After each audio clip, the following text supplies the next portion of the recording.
فرش التراب۔ یہ عناصر کا پرانا کھیل، یہ دنیا دوں، یہ جو دنیا ہے یہ کیا ہے؟ عناصر کا پرانا کھیل ہے۔ ایلیمنٹس، سالمات، ایٹمز، انہی کی اکھیڑ پچھاڑ ہے نا جس کا یہ کھیل چل رہا ہے۔ یہ عناصر کا پرانا کھیل، یہ دنیا دوں کہتے ہیں پست کو، بہت گھٹیا، یہ گھٹیا دنیا جو ہے، یہ دنیا زمین۔ یہ لفظ جواب شکوہ میں اقبال نے بھی استعمال کیا ہے کہ شوخ و گستاخ یہ پستی کے مکین کیسے ہیں، یہ زمین کے رہنے والے کیسے شوخ اور گستاخ ہے، کس طریقے سے شکوہ کیا ہے اللہ سے۔ تو اسی طرح وہ ابلیس کہتا ہے یہ عناصر کا پرانا کھیل، یہ دنیا دوں، یہ عناصر کا پرانا کھیل، یہ میٹیریلزم کے جتنے بھی شعبے ہیں، جتنے بھی شاخیں ہیں، جتنے بھی گریڈز ہیں، اور ہندوستان میں چار واک ہے، جین مت ہے، بدھ مت ہے، اور سانکھ درشن، یہ سب اسی کے ہیں۔ یہ خالص میٹیریل کھیل ہے دنیا کا، اس سے آگے انہیں کچھ اور نظر نہیں آتا۔ دنیا کی حقیقت خالص مادہ ہے، مادے ہی کی بنیاد پر یہ دنیا ہے۔ ساکنان عرش اعظم کی تمناؤں کا خون، ساکنان عرش اعظم ملائکہ مقربین، ان کی تمناؤں کا خون ہو گیا۔ کیسے؟ جب اللہ نے کہا تھا وَإِذْ قَالَ رَبُّكَ لِلْمَلَائِكَةِ إِنِّي جَاعِلٌ فِي الْأَرْضِ خَلِيفَةً، تو فرشتوں نے ذرا استفہام کیا تھا نا، قَالُوا وَتَجْعَلُ فِيهَا مَن يُفْسِدُ فِيهَا وَيَسْفِكُ الدِّمَاءَ وَنَحْنُ نُسَبِّحُ بِحَمْدِكَ وَنُقَدِّسُ لَكَ۔ ہم تسبیح و تقدیس کے اندر لگے ہوئے ہیں، ہم خادمان، ہم حاضر ہیں، ہم سب کام کر رہے ہیں۔ ابلیس اس کو انٹرپریٹ کر رہا ہے کہ اصل میں وہ خود خواہش مند تھے خلافت کے، تو ان کی تمنا کا خون ہو گیا جبکہ آدم کو خلافت دے دی گئی۔ یہ عناصر کا پرانا کھیل، یہ دنیا دوں، ساکنان عرش اعظم کی تمناؤں کا خون، اس کی بربادی پہ آج آمادہ ہے وہ کارساز جس نے اس کا نام رکھا تھا جہان کاف و نوں۔ یہ اللہ کے امر کن سے کائنات وجود میں آئی تھی نا۔ اچھا وہ اس کو نہیں مان رہا، وہ سراسر نام یہ رکھا گیا ہے، اب اللہ جانوں، یہ اللہ ہی جانتا ہے کہ اس کے دماغ میں کیا خناس ہے، لیکن اللہ نے جو یہ کہا ہے کہ یہ کن سے بنایا ہے، کن فیکون۔ آج معلوم ہوتا ہے، ابلیس کہتا ہے کہ اس کی بربادی پر خدا نے فیصلہ کر لیا ہے، جس نے اس کو بنایا تھا وہ اب اس کی بربادی کے در پہ ہے۔ اس کے دونوں معنی ہو سکتے ہیں، ایک تو یہ بھی کہ اسے محسوس ہو رہا ہے کہ قیامت قریب آ رہی ہے، یہ کھیل جو ہے اور یہ خیر و شر کی کشاکش ستیزہ کار رہا ہے ازل سے تا امروز، چراغ مصطفی سے شرار بولابی، یہ جو ہے اب آخری اینڈ پہ آ رہا ہے اس ڈرامے کا۔ یہ ڈرامہ دکھائے گا کیا سین، پردہ اٹھنے کی منتظر ہے نگاہ۔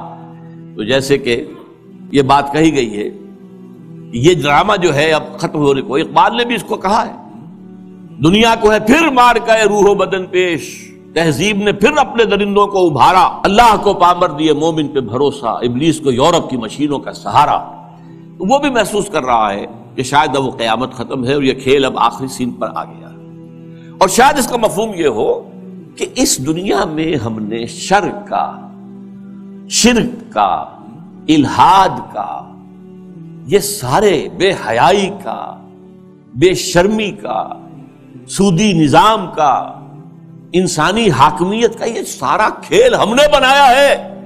معلوم ہوتا ہے کہ یہ اب ختم ہونے پہ ہے، معلوم ہوتا ہے کہ یہ اب وہ جو کارساز ہے وہ اب اس کو آخری جو ہے اس مقابلے کے اندر ملیا بیٹ کر دینے کے در پہ ہے۔ اس کی بربادی پہ آج آمادہ ہے وہ کارساز جس نے اس کا نام رکھا تھا جہان کاف و نوں، اور اس کے بعد اب لافزنی کر رہا ہے، میں نے یہ کیا، میں نے یہ کیا، میں نے یہ کیا، میں نے یہ کیا۔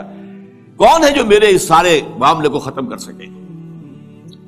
میں نے دکھلایا فرنگی کو ملوکیت کا خواب۔ فرنگی ویسٹرن امپیریلزم، ملوکیت کا خواب، دنیا فتح کرو، کولونائز کرو، یہ پہلا خواب تھا، لیکن اس کے بعد انہوں نے اس سے بہتر خواب دیکھ لیا ہے کہ خامخواہ جا کر آکوپائی کرنے سے کیا فائدہ ہے۔ سودی نظام میں اور بینکنگ کے نظام میں اور انٹرنیشنل کمپنیوں کے نظام میں اور گلوبلائزیشن کے ذریعے اور ٹرپ کے ذریعے سے خون چوستے رہو، وہ رہے اپنی اپنی جگہ پر، ہم وہاں جا کر ان پر حملہ کریں گے، انہیں فتح کریں گے، تو رد عمل بھی تو پیدا ہوگا نا، خوریزی بھی تو ہوگی، وہ کوشش بھی کرتے رہیں گے کہ وہ آزادی حاصل کریں، ہمیں ماریں گے۔ تو اب یہ جو نیا امپیریلزم ہے، مالیاتی امپیریلزم، یہ اب ہے، یہ سارا خواب فرنگی کو میں نے دکھایا ہے، میں نے دکھلایا فرنگی کو ملوکیت کا خواب، میں نے توڑا مسجد و دیر و کلیسا کا فسوں۔ یہ مسجد اور دیر اور کلیسا اور مندر اور یہ اور وہ، اس کا سارا اثر میں نے ختم کر دیا۔ کیا کیا؟ سیکولرزم کی پٹی بڑھا دی۔ بھائی یہ علیحدہ انسان کا انفرادی معاملہ ہے، کوئی مسجد میں جائے، مندر میں جائے، کہیں اور جائے، وہاں جائے، یہاں جائے، کلیسا میں جائے، سینیگوگ میں جائے، کہاں جائے، کوئی نہیں، جاؤ۔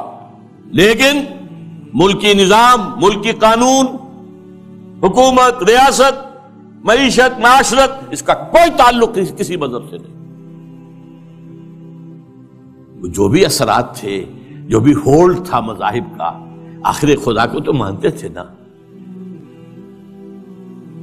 اس دور حاضر سے قبل جو ہے انسان کی گمراہی صرف ایک تھی، شرک۔ وہ کیا ہے؟ ایک بڑے خدا کے ساتھ چھوٹے چھوٹے خداؤں کو بھی ماننا۔ بڑے خدا کا انکار نہیں تھا۔ اب کیا کیا گیا ہے؟ اس بڑے خدا کو اٹھا کے مسجد میں بند کر دو، مندر میں بند کر دو، سینیگوگ میں بند کر دو، چرچ میں بند کر دو، اور جہاں پورا ہمارا نظام ہم چلائیں گے۔ We are the sovereigns. Sovereignty belongs to us. ہم جو چاہے کریں۔ لہذا میں نے دکھلایا فرنگی کو ملوکیت کا خواب، امپیریلزم، اور میں نے توڑا مسجد و دیر و کلیسا کا فسوں، سیکولرزم۔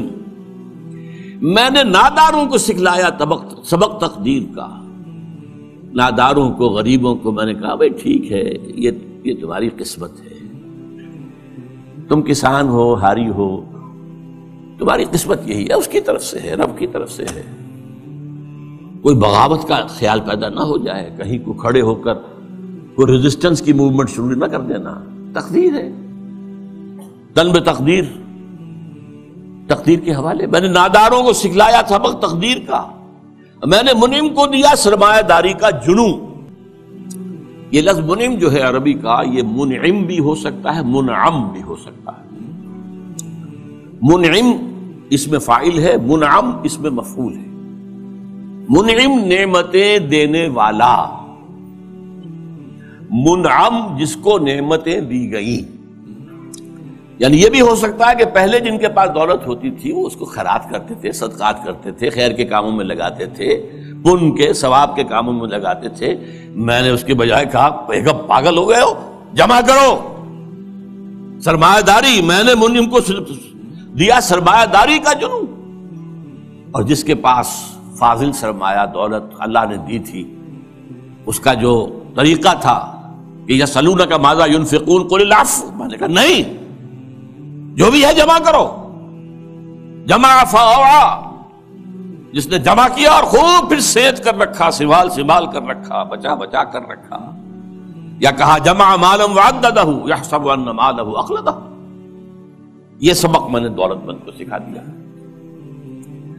تو میں نے ناداروں کو سکھلایا سبق تقدیر کا، میں نے منعم کو دیا سرمایہ داری کا جنوں۔ کون کر سکتا ہے اس کی آتش سوزاں کو سرد، جس کے ہنگاموں میں ہو ابلیس کا سودے دروں؟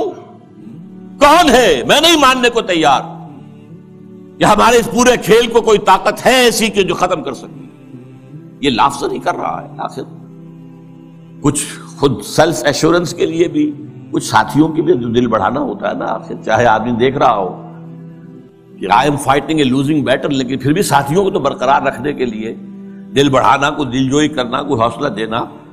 کون کر سکتا ہے اس کی آتش سوزاں کو سرد، جس کے ہنگاموں میں ہو ابلیس کا سودے دروں، اور جس کی شاخیں ہوں ہماری آبیاری سے بلند؟ کون کر سکتا ہے اس نخل کہن کو سرنگوں؟ بس یہ